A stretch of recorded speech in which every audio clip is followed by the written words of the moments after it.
মাদ্রাসা ও তিনারি, আমরা সকলে তিনারি অনুসরণকারী, অনুসরণের অধিকারী।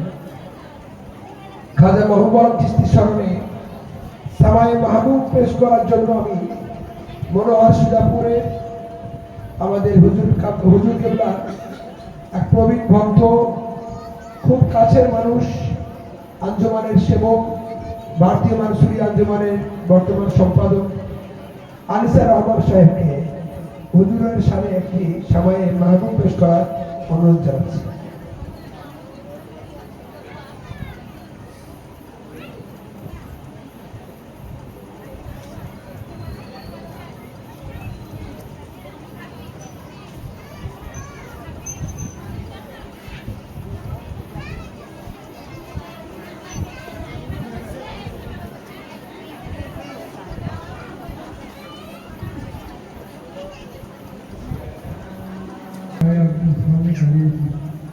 হলে আপনারা আল্লাহর রাস্তা ক্ষমা করে দেবেন।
Escolhei a menina que se te achou.